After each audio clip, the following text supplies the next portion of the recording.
American medicine has a history of remarkable achievements. Over the last century, the nation's medical schools and teaching hospitals have pioneered techniques and treatments that have set the standard of care for the nation and for the world. We have many of the best doctors trained in some of the world's best facilities, including medical schools and teaching hospitals. But our nation's health system, which we are a very important part, has significant room for improvement, particularly when it comes to providing consistently high-quality care.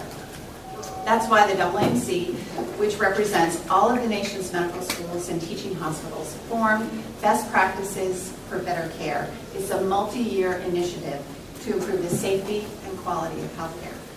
Through Best Practices for Better Care, quality and safety are going to be a core component of new physicians in training's educational and clinical experience from day one.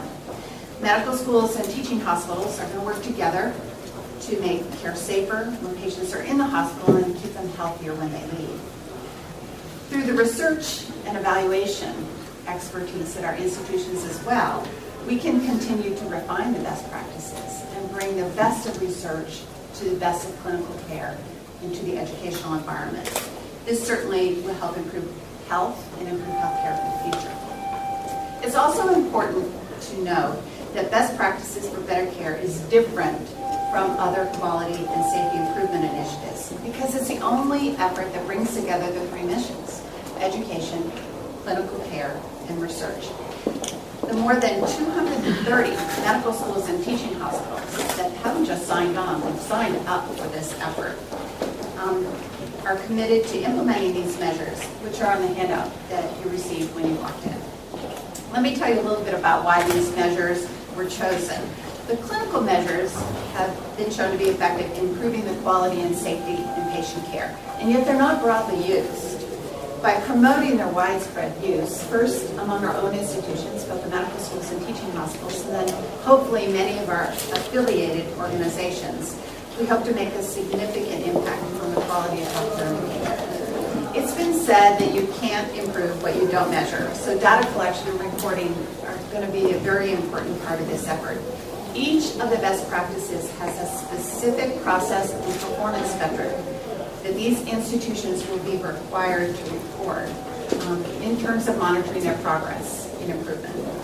We're getting the reporting tools into place right now, and we expect the participating institutions to start reporting after October, and data from the accumulated information will be aggregated, and the results will be shared after the first of the year in 2012. Today, we are very pleased to announce that the University Health Systems Consortium is joining us in this effort as a partner.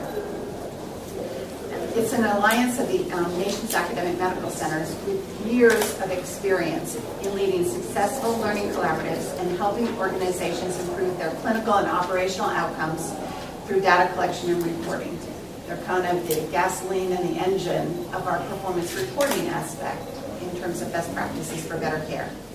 We're very pleased that they're going to be applying their considerable experience, infrastructure, and expertise to this effort.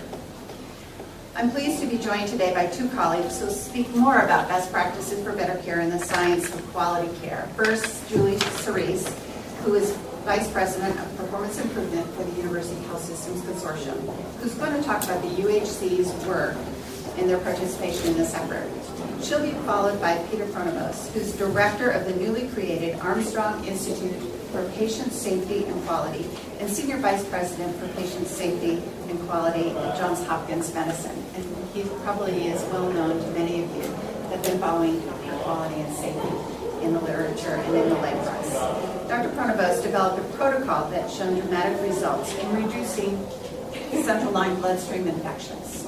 This protocol is one of the measures that the institutions are committing to implement in best practices for better care. Once these remarks are finished, we hope to have some time left for Q&A. So now I'll turn things over to Julie.